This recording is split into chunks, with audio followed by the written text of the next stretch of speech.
And the big question we continue to ask: are you better off than you were 4 years ago?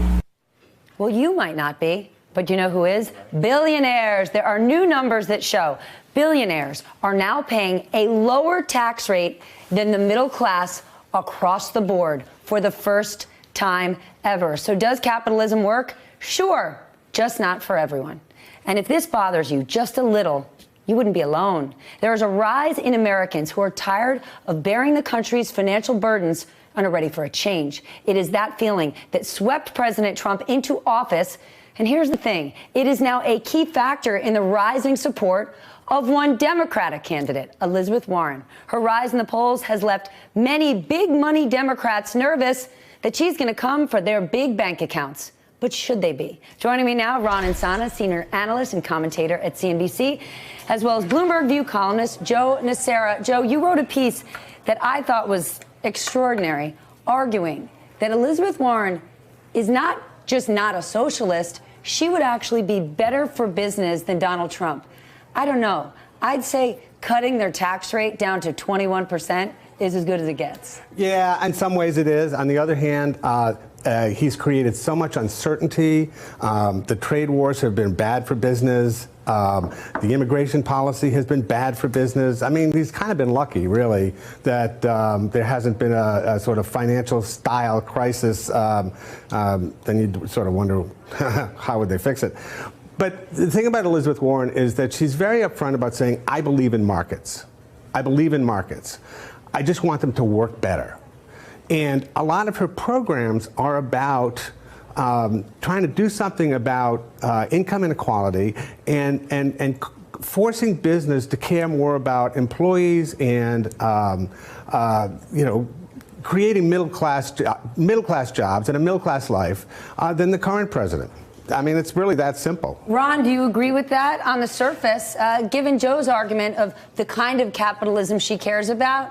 That actually seems like the same argument the Business Roundtable is making. And the Business Roundtable is led by the biggest CEOs on the planet.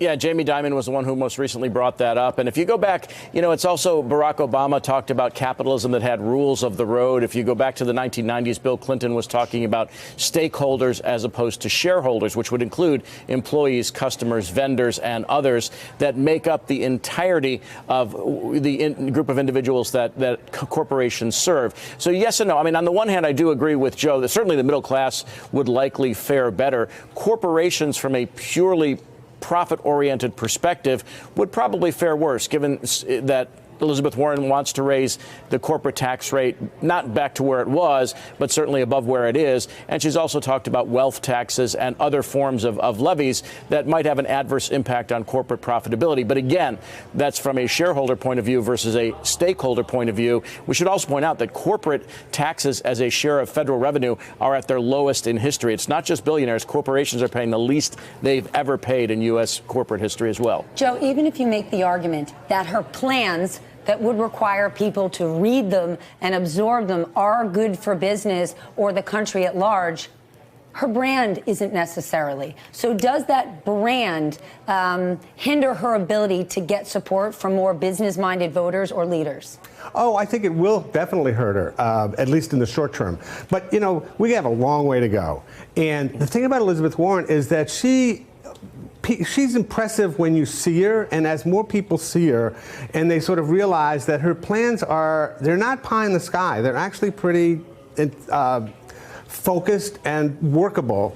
I think she will bring around some, and not everybody, but some. Look, if a billionaire is going to get taxed an extra 3%, all right, they're not going to be happy about it. They're not going to be poor, but they're not going to be happy about it. Her idea for a corporation tax, I think, is brilliant. She basically says, I don't really care what the corporate tax rate is. I know you have loopholes. I'm going to tax 7% of the profits that you declare to shareholders and the SEC. That's what she says. So there's no loopholes. It's whatever the profit is, we're going to take 7% of it. I think it's a beautiful idea. Okay, Ron, you sit in the CNBC green room. You know those guests inside and out.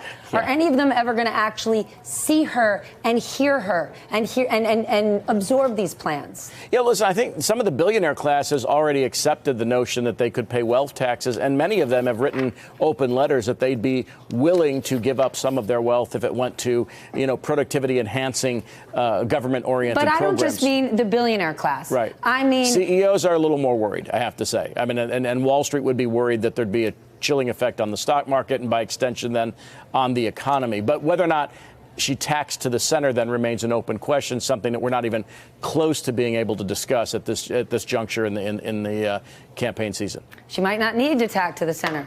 She's got Correct. a whole lot of young supporters out there at those rallies. Hey there, I'm Chris Hayes from MSNBC. Thanks for watching MSNBC on YouTube. If you want to keep up to date with the videos we're putting out, you can click subscribe just below me or click over on this list to see lots of other great videos.